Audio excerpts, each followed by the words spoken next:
Halal wa sahlan, salut à tous, bienvenue sur Maroc Atlantis. Voilà, donc je vous fais une petite vidéo rapidement sur l'écologisme. Alors on a évoqué pas mal de sujets récemment qui sont surtout archéologiques, anthropologiques, historiques, etc.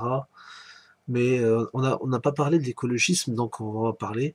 Alors, ce qu'il faut savoir, c'est que il y a une différence quand même entre écologisme et tout simplement ce qui concerne les mouvements écologiques qui sont juste une volonté de faire de défendre la nature et de faire valoir justement les droits des animaux, etc. Enfin, il y a pas mal de choses là-dessus. Je vais pas m'arrêter sur ça ni développer là-dessus. Mais ce qui serait intéressant, c'est de bien faire la différence entre ces mouvements-là qui sont des mouvements souvent des ONG, souvent des associations humanitaires, enfin humanistes en général, et qui sont liés à une mentalité, si vous voulez, qui est la mentalité, comme je l'avais dit dans une précédente vidéo, qui est la mentalité humaniste, donc maçonnique, et qui est liée vraiment au siècle des Lumières et qui va au-delà même dans un registre moderniste et européen, mais qui n'est pas notre vision des choses, si vous voulez. Nous, notre écologisme, enfin tel qu'on le conçoit pour nous les Libyens, les Berbères si vous préférez, notre vision des choses est toute simple. C'est on ne cherche pas à faire de la politique, on ne cherche pas à faire, comment dire, on ne cherche pas à changer les gens ni à changer, si vous voulez, la société. On veut juste revenir à notre façon de vivre d'origine, tout simplement.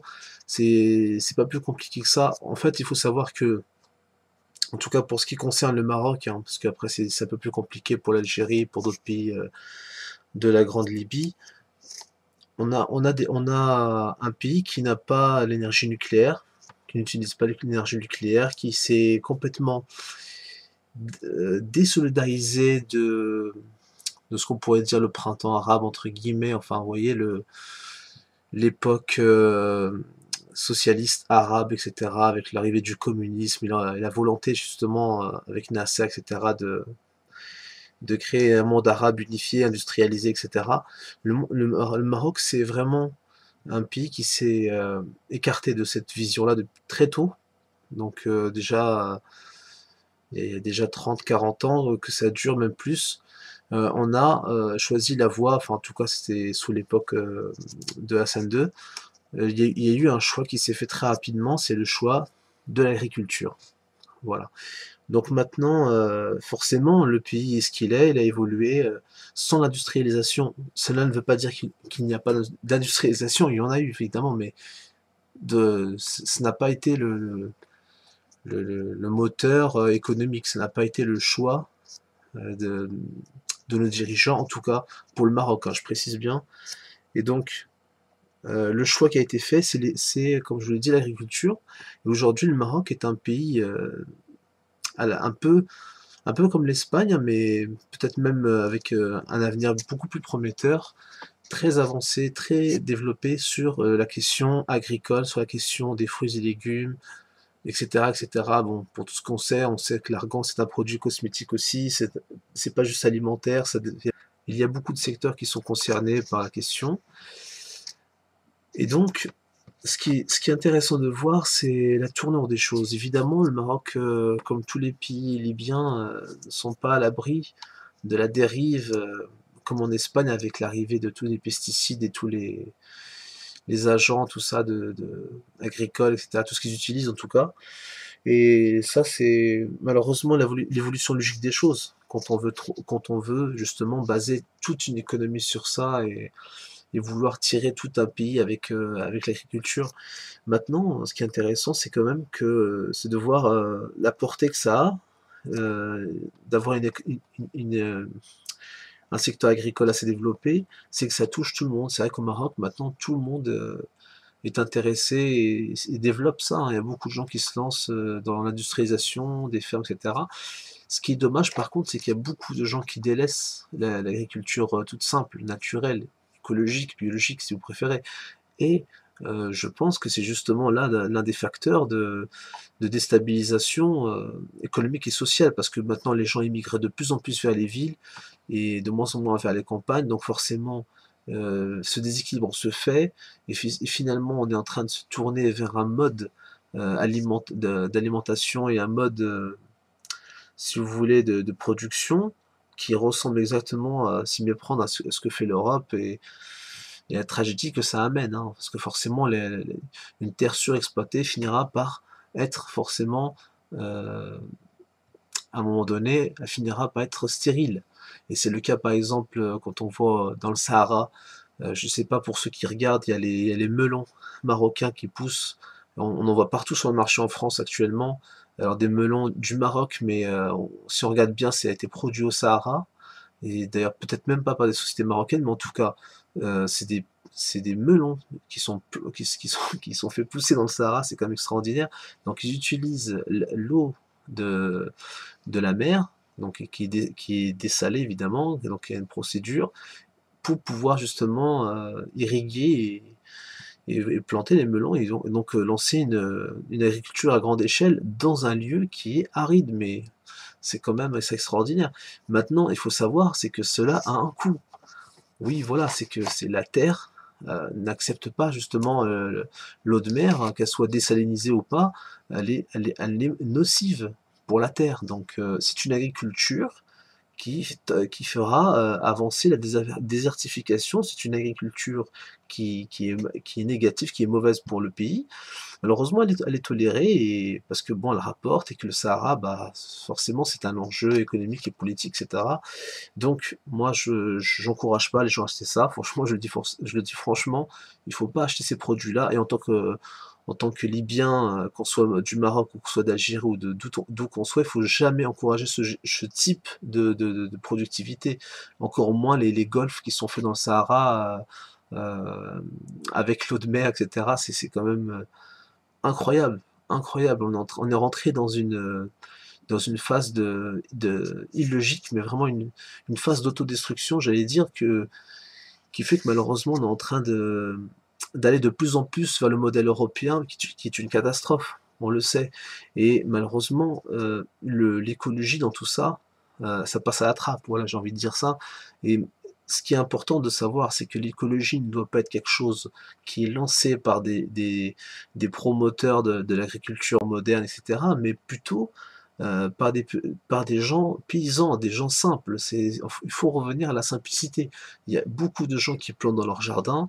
Moi, je dis ça parce que moi, personnellement, je sais que dans la classe, dans mon jardin, j'ai des tomates, j'ai un peu de tout, des petits pois, enfin, vous voyez ce que je veux dire, enfin, tout ce qui est légumineuse, etc., les fèves, etc. J'ai pas mal de choses dans ce genre-là, et puis même des fruits, des poires, j'ai des mûres, j'ai pas mal de, enfin, il y a beaucoup de choses, quoi, des petites choses comme ça, et je vois que ça pousse. Maintenant, après, voilà, il faut être derrière.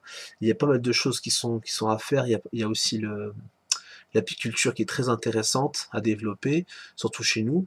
Et voilà. Après, moi, ce que je pense, c'est que malheureusement, les vraies agricultures, enfin, la vraie agriculture, le modèle qui est bien pour chez nous, n'est pas forcément bon pour la France et pour les pays d'Europe.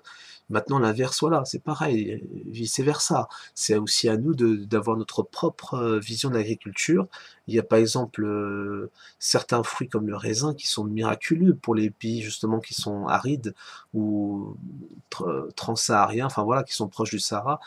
C'est c'est pour ça qu'il faut justement repenser notre vision des choses, et puis se dire que le Maroc n'a pas à être le grenier alimentaire du monde. Quand on voit par exemple la Russie, un pays énorme avec beaucoup d'habitants qui demandent à être fournis en fruits et légumes par le Maroc, c'est quand même sidérant. Maintenant qu'il y ait de la pluie ou pas, que l'agriculture de cette année ou de l'année dernière ou celle de devant soit fructueuse ou pas, la terre n'est pas là pour, en tout cas notre terre à nous, n'est pas faite pour être exploitée, par le monde entier. Elle est là pour nourrir ses habitants, pour nourrir les Marocains. Après évidemment ce qui restera de cette agriculture, l'excès peut être exporté. Cela dit, rien n'empêche de développer une agriculture écologique.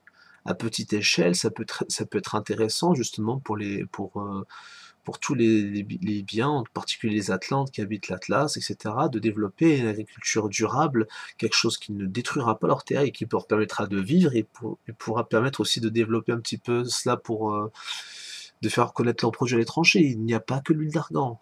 Ça, il faut le dire, il faut le répéter. Malheureusement, il y a beaucoup de gens qui s'arrêtent sur ça et pensent que, bon, voilà, l'huile d'argan, etc., c'est de l'or, c'est quelque chose d'extraordinaire. Évidemment, c'est quelque chose d'extraordinaire. C'est vraiment un don des dieux.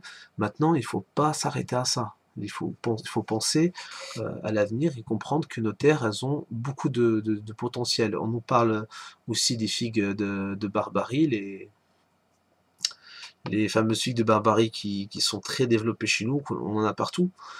Tazelt, voilà, comme on dit chez nous, non pas Tazelt, pardon, Teknarit, parce qu'il y a beaucoup de noms, il y a Tehendicht, chez les Rifans on dit Tehendicht, mais en tout cas chez nous on dit Teknarit, en référence justement aux Canaries, parce que c'est de là qu'elle vient. Et donc, ce qui est intéressant de voir, c'est que nous, on a pas mal de choses, mais malheureusement, on s'est arrêté que sur ça. Donc, c'est soit Tacnalate, soit l'huile d'argan. Alors, il y a beaucoup d'autres produits qu'on peut développer chez nous. Il y a beaucoup de possibilités. On a tout ce qui est agrumes, évidemment. Le vin est quelque chose aussi d'intéressant, hein. Le Maroc, c'est vraiment un pays d'avenir, hein, pour le vin, il faut le savoir. Il y a beaucoup d'autres choses qu'on pourrait faire, autres que l'huile d'argan et la figue de Barbarie. Aussi, l'huile d'olive, évidemment, il y a pas mal de choses, il y a pas mal de régions qui sont très intéressantes à développer là-dessus, et qui sont déjà très bien développées, et qui continuent d'avancer. Maintenant, faut penser, voilà, à diversifier. Mais ce qui est intéressant pour nous, surtout par rapport à l'écologie, ou plutôt l'écologisme, c'est de réapprendre l'amour de notre terre, parce que je sais que pour certains, c'est un sujet quelconque, c'est pas forcément quelque chose d'intéressant, et on a envie de parler d'histoire, on a envie de parler d'actualité, de beaucoup de choses, voilà, d'aller vers l'avant. Mais pourtant, il faut revenir un petit peu, faut remettre les pieds sur terre. À un moment donné, il faut s'arrêter, il faut se poser la question euh, que quelles sont nos terres, d'où nous vivons, nous replonger justement dans nos terres, voyager, marcher à pied tout simplement dans l'Atlas, se réapproprier notre espace, comprendre ce que nous sommes et ce qui fait notre richesse et notre faune et notre flore, parce que évidemment c'est quand même malheureux de ne pas connaître la faune et la flore de son pays, parce que la faune, il y a énormément d'animaux, il y a énormément de richesses, il y a beaucoup d'espèces qu'on ne connaît pas, il y a beaucoup de choses à découvrir et évidemment beaucoup s'arrêtent sur les apparences, bon voilà les chèvres qui montent sur la Garganier, etc. Ça c'est les petits stéréotypes du touriste, etc. Mais il n'y a pas que ça. Chez nous c'est riche, il y a énormément d'oiseaux, il faut le savoir, le Maroc c'est comme le pays des oiseaux, c'est quand même, c'est par là que transitent tous les oiseaux du monde ou presque. Et on a vite, on a, on a vite fait de comprendre que c'est un pays qui a énormément de richesse là-dessus et qui a beaucoup de choses à montrer. On a énormément de lézards, on a énormément d'écureuils, d'animaux à fourrure, etc. Il y a beaucoup de choses. Et selon les régions, et c'est ça aussi qui est intéressant, c'est de voir selon les régions. Il n'y a pas les animaux dans le Moyen Atlas, dans l'Anti-Atlas, dans le Haut Atlas. Vous avez des animaux parfois en commun, mais la plupart du temps, c'est des faunes très différentes. Donc la diversité est là. Franchement, le Maroc, c'est quand même un pays qu'il faut observer. Il faut arrêter avec ces stéréotypes du chameau, etc. C'est quand même incroyable de s'arrêter sur ça. Et c'est méconnaître le Maroc, et justement, c'est ce qui nous tue, justement. C'est ce qui fait que aujourd'hui, je vous parle d'écologisme, mais je vous dis qu'il faut qu'on connaisse notre faune et notre flore. Il y a Heidi, qui est le chien de l'Atlas. Il y en a des magnifiques, il y a des chiens vraiment magnifiques, il faut les connaître.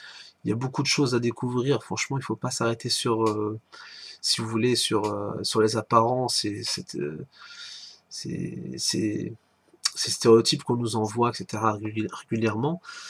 Et en plus de ça, on a une faune, mais on a une flore extraordinaire. On a énormément de plantes. Et il faut vraiment visiter, voir, observer. Le Maroc, c'est très riche. Il y a bien sûr qu'il y a le safran. Je sais que le safran, c'est extraordinaire. C'est une épice vraiment très, très onéreuse, très coûteuse. Et en plus, très, très recherchée. Mais pourtant, ça ne s'arrête pas qu'à ça. Il y a énormément d'autres fleurs et beaucoup d'autres choses à découvrir, des plantes vraiment atypiques.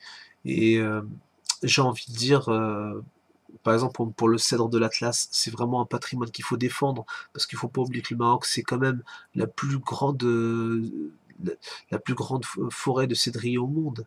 Ça, il faut le savoir. C'est quand même dommage qu'il y ait la déforestation, qu'il y ait des mafias qui pillent ces forêts-là et que le Marzen ne dit rien.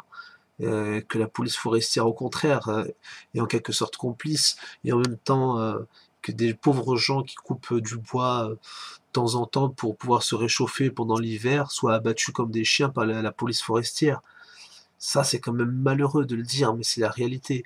Euh, donc voilà, mais j'en viens vraiment au sujet que je voulais aborder, c'est la police forestière, Bourraba, comme on dit chez nous.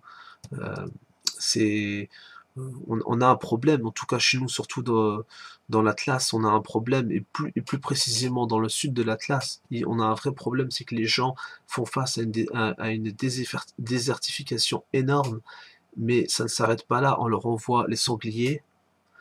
Je ne vois pas l'intérêt, peut-être pour les chasseurs. Alors il y a des sangliers qui sont lâchés partout dans le pays, détruisant les récoltes des gens. Enfin, c'est vraiment une tragédie écologique, parce que même pour les gens après, une fois que leur récolte elle est pillée et les saccagée par les sangliers, bah, les gens n'ont plus envie de cultiver, parce que si c'est pour à chaque fois se faire saboter leur travail, au bout d'un moment les gens abandonnent. Et puis même sans ça, il faut pas oublier que les gens avaient déjà un peu abandonné avant ça. Et avec l'immigration, comme je vous l'ai dit précédemment, vers les villes, de moins en moins de gens pour travailler la terre, euh, finalement on en arrive à un résultat catastrophique. Donc je pense que c'est quand même un grand fléau que le sanglier chez nous dans l'Atlas, mais ce n'est pas le pire malheureusement. Euh, on, on est face à un dilemme aujourd'hui avec Bourraba, la police forestière. Ces gens-là sont en train de commencer à piller les terres des gens sous prétexte qu'ils ne les cultivent pas, ou tout simplement parce que considèrent qu'elle appartient à l'État, et que voilà, on est dans une période d'expropriation. C'est ce qu'avait tenté de faire la France pendant le protectorat, en voulant exproprier les gens de leurs terres, les spolier de leurs terres et leur prendre ce qu'ils avaient. Ça a été un échec. Les gens ont résisté 20 ans. Ils ont résisté 20 ans pour vraiment contre l'hégémonie française, quoi, pour refuser justement de se soumettre et de perdre leurs terres. Et aujourd'hui, bah, rebelote finalement, le Marzen finit le sale boulot, il s'y remet. Aujourd'hui, on est face à Bourraba, face à la police forestière qui veut absolument réquisitionner toutes les terres de l'Atlas et des campagnes du Maroc profond. Donc il faut dire non, je pense que c'est quelque chose c'est une tragédie, c'est quelque chose qui est intolérable. Il faut forcément se dresser contre ça, et dire tout simplement d'une seule voix qu'on est contre. Maintenant, ça ne suffira pas. Il faut aussi que nos terres soient cultivées. C'est aussi à nous de nous réapproprier nos terres, et de les faire fructifier, et de les travailler, parce que c'est ça aussi qui fera que finalement, sanglier ou pas, on aura de quoi vivre, parce que même si le sanglier s'attaque aux terres et détruit les récoltes, si nous travaillons nos terres et qu'il y a évidemment beaucoup de résultats, beaucoup de productivité, finalement ce sera, voilà, il arrivera à peine à détruire un quart de ce qu'on aura fait. Donc finalement, c'est pas un problème. Le sanglier n'est pas un réel problème. Le problème, c'est nous. C'est nous les Atlantes, c'est nous les Libyens, c'est à nous de reprendre nos terres en main et d'arrêter cette immigration indécente et excessive, que ce soit vers les villes ou que ce soit à l'étranger, qui finalement laisse nos terres à l'abandon et aussi, finalement, encourage ceux qui sont restés là-bas à de moins en moins cultiver, car finalement, la ville, le modèle, si vous voulez, occidental, français, moderne, etc., est le modèle en vigueur. Les gens tendent à aller vers la ville, finalement, sont, si vous voulez, c'est le modèle qu'on nous impose, c'est le modèle que tout le monde suit, même ceux qui ne le suivent pas, finalement, tendent vers ça, et finalement, on est en train d'abandonner ce qui est vraiment la plus importante des choses, notre terre, et ça n'a pas de prix. Donc voilà, je pense que c'est ça un peu l'écologisme qu'on doit remettre en avant, c'est justement retrouver cet amour de notre terre et la toucher, la travailler pour justement pouvoir après cultiver des fruits et arriver à un résultat, faire en sorte que justement derrière ça il puisse y avoir une agriculture biologique, avoir des productivités saines, ce qu'on a toujours eu, mais maintenant c'est laissé à l'abandon, donc il faut relancer ça. Et je pense que si on continue à travailler ensemble, chacun de son côté, chacun dans son village, chacun en tant que paysan, en tant qu'Atlante et en tant que Libyen en général, je pense qu'on peut justement faire revenir nos terres comme à l'époque où les villages étaient vraiment fertiles, où c'était vert et joyeux, donc voilà. Et je pense que c'est tout à fait possible, ça ne demande qu'à être fait. Maintenant c'est du travail finalement, c'est bien de le dire, il faut le faire, mais je pense que nous sommes aux abords d'un grand défi qui est la défense de nos terres, et rien de mieux que pour préparer justement cette grande bataille verte, c'est de justement commencer par étudier et comprendre notre faune et notre flore. Nous avons une page Facebook justement Écologie Berbère qui traite la question. Je vous invite à vous y abonner et à suivre notre actualité. Je vais vous laisser le lien en dessous de la vidéo. Et donc je vous remercie pour avoir regardé cette vidéo. Si vous avez des questions, n'hésitez pas à les poser, nous contacter si vous voulez. C'est avec plaisir de répondre à vos questions. Et puis voilà, désolé pour cette vidéo un petit peu peut-être. En tout cas, il y a beaucoup de choses à traiter, c'est malheureusement pas fini, il y a encore d'autres sujets à traiter, la question n'est pas terminée et elle fait partie de l'actualité d'ailleurs, donc forcément on y reviendra, on aura à y reparler, on va retraiter la question. Cela dit, je vous remercie d'avoir regardé cette vidéo et je vous dis à très bientôt, salut à tous.